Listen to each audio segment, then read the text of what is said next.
Bodyguard के record और surgery के बाद पहली बार हमारे साथ हैं खुद सलमान खान। सलमान, स्वागत है आपका। बहुत बहुत शुक्रिया आपका। सर्जरी कैसी रही?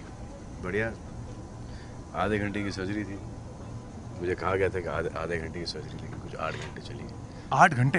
हाँ, जो प्रोसीजर्स होते हैं वो अच्छा है कि 8 घंटे चली, लेकिन बहुत इत्मीनान से, बहुत अच्छी तरह से काम किया उन्होंने। बहुत लोगों को चिंता हो गई थी कि ये था क्या, हुआ क्या था। ये एक्चुअली ये चुपचाप से जो भी कर रहा था, मैं चुपचाप से जाके करके आ रहा था, लेकिन एक आई थिंक 15-20 दिन पहले किसी ने किसी न्यूज़ चैनल ने कैरी किया था कि तबीयत ख़राब हो गई और एडमिट हो गए, एंजियोग्राफी किया, हार्ट का कुछ प्रॉब्लम है ये वगैरह, तो मुझे फ़ोन आना शुरू हो गए। तो उस वक्त तो मैंने अवॉइड कर लिया था, पर जब लोगों ने मुझसे पूछा फिर क्या हुआ, अब इसके ऊपर झूठ बोलना क्या है। नहीं बोलता, अगर झूठ बोल लेता, इसके ऊपर चुप बैठता तो कुछ और ही समझते हैं। तो एक्चुअली कुछ प्रॉब्लम ये था कि कुछ पार्टनर के टाइम से एक यहाँ पे एक दर्द होता था मुझे, ऐसा लगा कि किसने शॉक दे दिया, करंट दे दिया, और फिर वहाँ से यहाँ पे आया, थ्रू आउट वीक यहाँ पे था, फिर उसके बाद कंटिन्यू वहाँ पे चला गया। फिर ये ट्राइजेमिनल न्यूरालजिया करके एक नर्व प्रॉब्लम होता है जिसमें शदीद दर्द होती है, और एक यहाँ से दिमाग से एक वेन, एक नर्व निकलती है जो कि 3 हिस्सों में बढ़ती है, इधर इधर इधर। यहाँ तक तो झेल लिया, फिर यहाँ तक भी झेल लिया था, लेकिन काफ़ी तकलीफ़ होना शुरू हुई थी। ये पिछली बार आया, चला गया, और फिर इस बार जो आया तो करीबन 1-1.5 साल कंटिन्यूस था। और फिर जब पटियाला के शूटिंग शेड्यूल के अंदर बहुत तकलीफ़ हुई, जो एक्शन, जो क्लाइमैक्स बॉडीगार्ड का जो एक्शन था उसके अंदर। तो फिर सोचा कि इसको भैया इसको चेकअप तो करा लें। पता था कि ट्राइजेमिनल न्यूरालजिया है, तो इसका इलाज किया है। फिर डॉक्टर से फाइंड आउट किया, तो फिर इसके जो जब गए थे एंजियोग्राम कराने के लिए, तो पता चला कि ट्राइजेमिनल न्यूरालजिया के साथ 2 और चीज़ें हैं। एक AV मैल फंक्शन है और एक एनेरिज्म है। तो that's when we found the best of the doctors. America आ गए। we were supposed to do an invasive surgery, but they said that invasive surgery is not required. तो गामा नाइफ करके एक लेज़र सर्जरी होती है, तो वो कराई। तो क्या करते हैं कि इट्स वेरी बहुत ही प्रिसिजन से करनी पड़ती है सर्जरी। तो अभी 2 डॉट्स देख रहे हैं, ये 2, हाँ, तो एक गैजेट होता है जो सर पे लगा देते हैं और कस देते हैं ये, और फिर लॉक कर देते हैं। MRI मशीन टाइप का कुछ चीज़ होता है, वहाँ पे लॉक कर देते हैं और इतना टाइट करते हैं यू कांट मूव फुल। तो ये निशान, उसके पीछे भी निशान है। तो कस इधर, जैसे कि पेच कस एकदम टाइट कस दिया हो तो थोड़ी भी मूवमेंट नहीं होती। अगर मूवमेंट थोड़ी सी मूवमेंट हो जाए तो you can burn the wrong place. तो उसको फिर एकदम आराम से, इत्मीनान से उन्होंने बर्न करते गए। अब इस बीमारी का ये नहीं कि आपने ऑपरेशन करे, बाहर निकले तो एकदम 100% फिट हैं। इस टाइम लगता है इसके अंदर, करीबन दर्द 6 महीने में चला जाता है, या तो फिर 3-4 साल लगते हैं, डिपेंड करता है कि सर्जरी कैसे होगा। तो ये चलेगा अभी यानी अभी कम से कम 6-7 महीने दर्द रहेगा? जी, 6-7 महीने, 3 साल, 6 महीने, 3 साल, 4 साल, डिपेंड करता है। अब चेकअप करने के लिए वापस बुलाया गया मुझे। आई थिंक 3 या 4 महीने वापस आ रहा हूँ मैं यहाँ पर, क्योंकि यही न्यू जर्सी में 2 सर्जरीज करनी थी यहाँ पे। उन्होंने कहा था कि सिर्फ अभी एक कर लो, या शायद इसके करने से वो जो AV मैल फंक्शन और जो एनेरिज्म है वो शायद चला जाए या कम हो जाए। तो पूछा गया उनसे कि ये बेसिकली होता है क्या, इस आज तक तो नहीं देखा है, ना ही 3 चीज़ एक इंसान में देखी है, तो शायद इसके वजह से ये 2 प्रॉब्लम्स हैं। तो देखो अभी इंशाल्लाह सब ठीक है। वैसे कोई ये जानलेवा बीमारी नहीं है, मतलब कि बचपन में कहीं पीटा वीटा होगा, मार वार खाया होगा, गुस्से में सर वर टकरा दिया होगा मैंने, तो उससे कुछ शॉर्ट सर्किट हो गया था सर के अंदर। तो अब झेल रहा हूँ, झेलते रहेंगे जब तक ये ठीक ना हो जाए। स्टोरी का नया आइडिया मिला? स्टोरी का नया आइडिया मिला?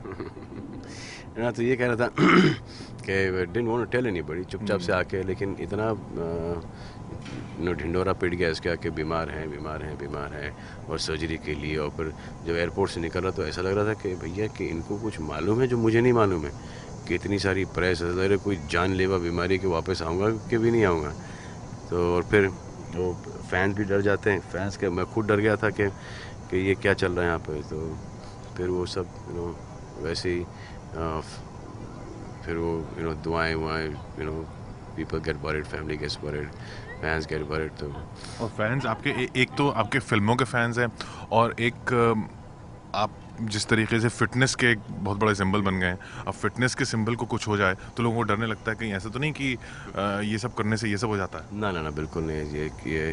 ये आई थिंक इसका कोई रीज़न, कोई कारण नहीं आने का और जाने का। ये जब मर्ज़ी है तब आ जाते हैं और जब मर्ज़ी तब चले जाते हैं। इस बार इन्होंने डिसाइड कर लिया कि आके रुक ही गए थे ये, तो इसीलिए जाके इलाज कराना पड़ा। बट ये चीज़ें चलती रहती हैं लाइफ के अंदर। और लेकिन प्रॉब्लम ये होती है कि जब एक छोटी सी बात को जब इतनी बड़ी बन जाती है, छोटी सी बात, हालांकि अगर आप इसको गूगल करें तो आपको पता चलेगा कि दर्द तो शदीद होता है, इसमें कोई शक की बात नहीं उसमें है। आप इस दर्द में आप शूटिंग कैसे कर रहे थे, एक्टिंग कैसे कर रहे थे? हाँ, वो झेलना पड़ता है वो सब अभी क्या थ्रू आउट। आप जैसे अभी बात करो तो एक कंटिन्यूस एक दर्द चालू है। That's the reason sometimes I can't pronounce words right, distract हो जाता हूँ। अब ये तो नहीं दिखा सकता कि स्क्रीन पर के दर्द हो रहा है मुझे, तो अपने टाइम पे वो दर्द दिखा लेता हूँ अपने आप को या फैमिली मेम्बर्स को, बट ऑन स्क्रीन पर्दे पे दिखना नहीं चाहिए। तो 30 सेकंड का शॉट है, 1 मिनट का शॉट है, वो चाहे जितना भी पेनफुल है वो करके निकलो।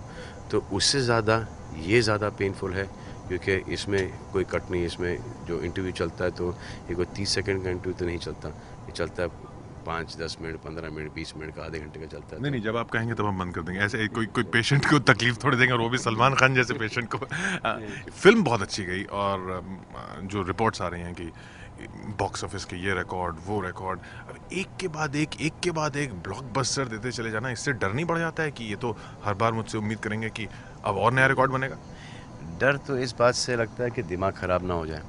अब झेल चुके हैं, पहले देख चुके हैं ये सक्सेस, उसके बाद वो एक टाइम भी देख चुके हैं जहाँ पर पिक्चरें नहीं चली, फिर एक टाइम आया है जहाँ पे चली हैं, फिर एक वापस से टाइम आया जहाँ पे नहीं चली हैं, अब फिर टाइम आया कि अब चल रही हैं पिक्चर। तो ना जब पहले चली थी उसमें दिमाग ख़राब हुआ था, ना जब नहीं चली थी उसमें कुछ अपसेट हो गए थे या कुछ तकलीफ़ हुई थी। ये कुछ थे रीजंस जिस वजह से पिक्चरें साइन की, कुछ अच्छी कर ली, कुछ बुरी कर ली, कुछ चली, कुछ ना चली। लेकिन इस बार रिस्पॉन्सिबिलिटी काफ़ी बढ़ गई है। एक मुकाम पर आ गए हैं जहाँ पे खुद डिसीजन ले सकते हैं कि सर आपकी पिक्चर करनी है, आपकी पिक्चर नहीं करनी। ये कभी कभी ऐसा लगता है कि करनी पड़ती थी पिक्चर, और एक स्टैंड नहीं ले सकते कि सर ये मत करो सर प्लीज़, ये गलत जा रहे हैं। तो अब वो कहीं ना कहीं इतने साल के एक्सपीरियंस के बाद वो एक you can put your foot down. अभी भी इतना हार्ड नहीं डाल सकता फुट, ऐसा लगता है कि सलमान खान अगर कोई न्यू कमर है या कोई जिसने पिछली 2-3 हिट बनाई हैं, तो कि अभी स्टार पावर का इस्तेमाल कर रहे हो, कि मुझे मेरे हिसाब से बनाने दो। ओरिजिनल स्क्रिप्ट को तो अप्रूव कर लिया था, बट जब ओरिजिनल स्क्रिप्ट को अप्रूव करते हैं ये सोच के चलते हैं कि इसके अंदर ये चीज़ें इम्प्रोवाइज़ होंगी, कभी कभी होने नहीं देते। फिर लेंथ का कभी मसला हो जाता है। अब ऐसा होता है कि कभी कभी पिक्चर इतनी लेंथी हो जाती है कि मैं खुद सो जाता हूँ पिक्चरों के अंदर। तो अगर मैं खुद सो रहा हूँ तो फैंस भी यकीनन सो जाएंगे। तो has to be a very crisp experience. मेरा मानना ये है कि ये सिनेमा जो है, मूवी मेकिंग है, कोई लेक्चर तो है नहीं, कोई साइंस के स्टूडेंट्स या कोई कोई इसके एग्ज़ाम तो दे नहीं रहे। तो this is an entertainment business. जब तक आप उनको एंटरटेन ना करो, फ़ायदा क्या है? एक आदमी खुशी खुशी जाता है पिक्चर देखने, आपने उसको डिप्रेस कर दिया। एक आदमी डिप्रेशन में जाता है कि नहीं जाना है मुझे पिक्चर देखने, यार मैं डिप्रेशन है, मेरी बीवी मुझे छोड़ के चली गई, गर्लफ्रेंड से झगड़ा हो गया, अरे नहीं यार माँ की तबीयत ख़राब है यार, डिप्रेशन के अंदर हूँ, अरे चलना यार, that is the reason I taking you to see this film, यार चलना। अब वो बेचारा आया देखने के लिए पिक्चर, और वहाँ पे रोने धोने के सीन चल रहे, बेचारा और डिप्रेस हो गया। तो माई थ्योरी इज़ कि ऐसी पिक्चर करो जो कि खुद देखना चाहो, और मैं कोई आसमान से टपका तो हूँ नहीं। जो मेरी सोच है, जो हिंदुस्तान की पूरी सोच है, वो मेरी सोच है। तो खुशी इस बात की है कि सोच मिलती जुलती है। जिस दिन सोच मिलती जुलती नहीं होगी, उस वक्त डर लगेगा कि क्या भैया, क्या है, क्या कुछ एक कनेक्ट चला गया है। तो ये जो 4 फिल्में हुई, खासकर वांटेड, फिर ये अभी रेडी तक, वांटेड के बाद दबंग, रेडी, फिर ये बॉडीगार्ड, इसमें अब कुछ लोग कहने लगे ये वही तरह का सलमान खान आ रहे हैं। मतलब फिल्में बहुत अच्छी हिट हो रही हैं, देखने में बहुत मज़ा आ रहा है, और वो मज़ा फिर चाहिए, फिर चाहिए, फिर चाहिए। लेकिन आपको ऐसा नहीं लगता कि अब थोड़ा सा कुछ अलग किया जाए? अब जैसे बॉडीगार्ड, अब जैसे दबंग एक फिल्म आई थी, एक वांटेड एक फिल्म आई थी, ओके, उसमें एक सीरियस आदमी था, और उस सीरियसनेस के अंदर एक ह्यूमर भी था, एक पंच लाइन से, डायलॉग से, जिस क्लैप ट्रैप्स हैं। फिर एक फिल्म आई वीर, जो कि I was not very happy with the film. I needed 18 days more work to be done the film. वो एक अलग ही किस्म की फिल्म थी। फिर एक फिल्म आई दबंग।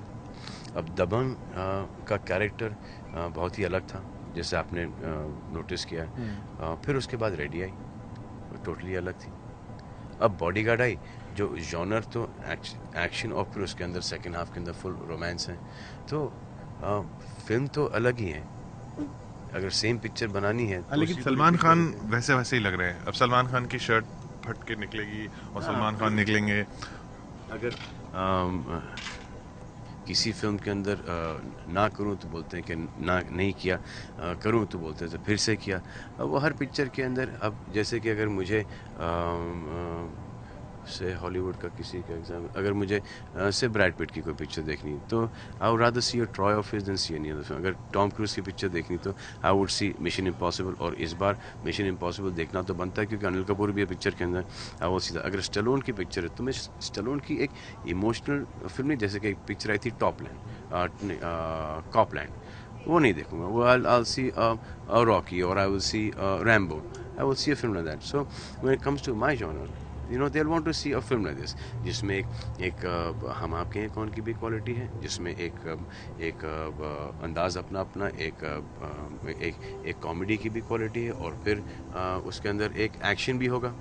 तो fortunately I've gotten away with comedy, I've gotten away with action, I've gotten away with drama, romance, ये सब चीज़ें कर चुका हूँ। एक प्रेम का कैरेक्टर है, एक राधे मोहन का कैरेक्टर है, एक चुलबुल पांड्या है। तो एक हर जॉनर को टच करके निकलता हूँ मैं। तो क्योंकि मुझे ऐसा लगता है कि खुद बोर ना हो जाऊँ पिक्चर के अंदर। अगर मेरी खुद की पिक्चर के अंदर मैं यूँ जा रहा हूँ तो फैंस कैसे देखेंगे भाई? ये आप सलीम खान साहब से इंस्पायर होके कि भाई फिल्में लिखो। आपने बागी में सबसे पहले देखा था हमने कि क्रेडिट्स में नाम आया कि सलमान खान, उसके बाद वो सिलसिला आगे नहीं बढ़ा। जी, इम्प्रोवाइजेशंस काफ़ी कर लेते हैं स्क्रिप्ट्स के ऊपर। जब कोई स्क्रिप्ट आती है, पहले भी होता है, और फिर जब ऑन द सेट है वहाँ पे भी हो जाता है। और जितना नॉर्मल हो, रियल लाइफ से जितने भी लाइंस मिलें वही डालने की कोशिश करता हूँ, और उसको थोड़ा सा लार्जर देन लाइफ कर देते हैं उसको। अब गाने कोशिश करते हैं कि सबसे बेस्ट गाने मिलें, और थोड़े से अतरंगी स्टेप हों जो कि क्लिक हो जाएं। एक्शन इस बार मसल्स का था।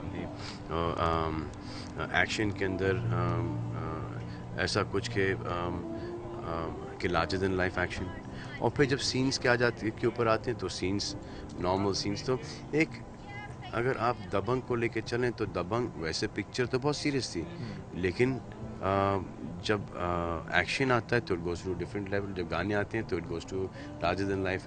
तो एक नॉर्मल फिल्म को, नॉर्मल कैरेक्टर को पकड़ के, action larger than life, songs larger than life, ये कॉम्बिनेशन पकड़ के दबंग को किया। तो आपको लगता है कि कहीं अंदर से ऐसी फीलिंग आना शुरू होती है कि मुझे मिल गया वो फॉर्मूला जिसकी तलाश में 100 साल से लोग लगे हुए हैं? नहीं, ये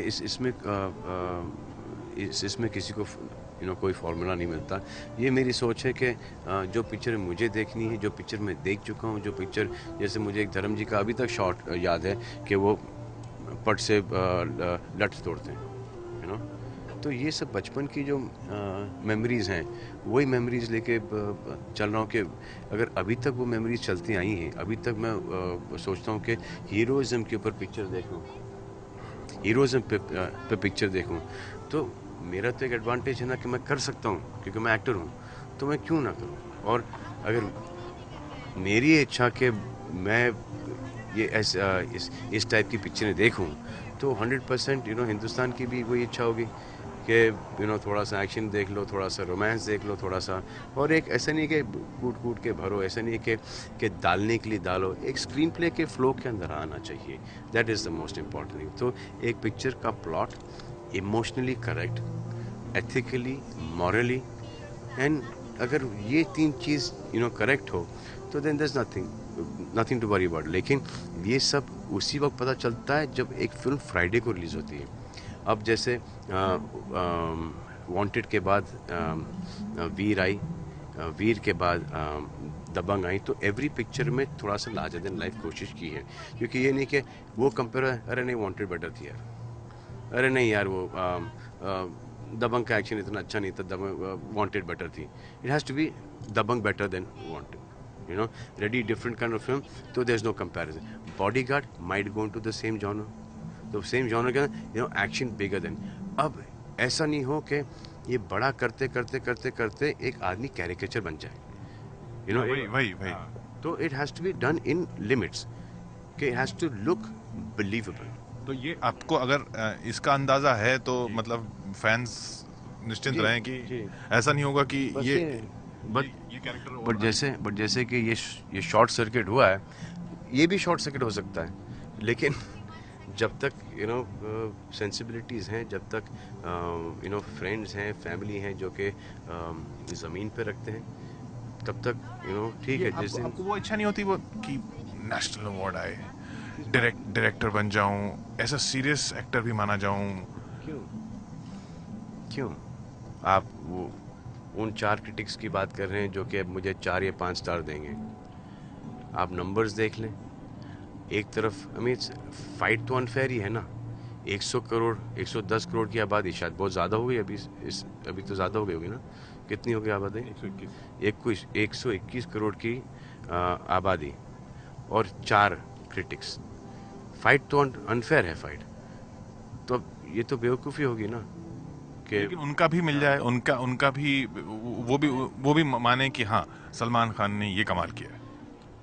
अब क्या करें। अब वो उनको मेरी टाइप की पिक्चरें अच्छी नहीं लगती, तो मैं तो कहता हूँ कि आप मुझे 2 स्टार दे दें, 2.5 स्टार, आप मुझे 1.5 स्टार दे दें।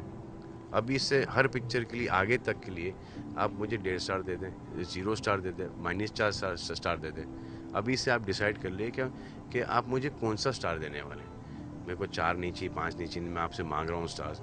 तो आप या कि हम सब इकट्ठा होकर हमने इसको 1.5 स्टार दिया इस पिक्चर को, और यहाँ से लेके इनकी हर पिक्चर को। अब क्या कर सकते हिंदुस्तान क्योंकि को, आपकी आपकी जो दोस्त आपकी फैंस को पसंद आ रही है पिक्चर, बच्चों को पसंद आ रही है पिक्चर, सीनियर सिटीजन को पिक्चर पसंद आ रही है। ये 5 6 8 लोग हैं जो जो आई डोंट थिंक हिंदुस्तान में रहते हैं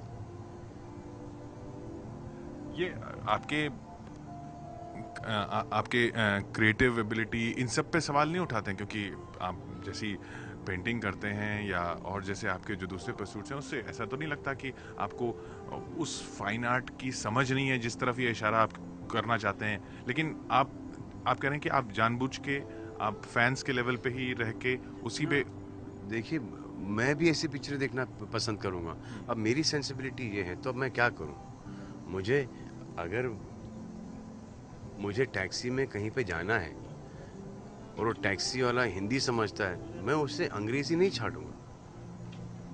आप ये अच्छा, फ्रेंच नहीं ये जो फैंस क्या चीज़ें पसंद करते हैं, एक तो नंबर से अंदाज़ा लगता है।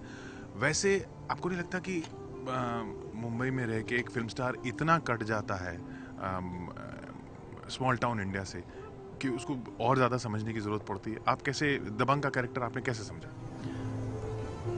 देखो मेरी पैदाइश तो स्मॉल टाउन की मैं इंदौर में। अब 15-16 साल तक के मैं इंदौर में ही रहा हूँ, 4-5 साल इंदौर में रहा, तो बचपन की मेमोरीज इंदौर की बहुत स्ट्रॉन्ग हैं। इंदौर, भोपाल, फिर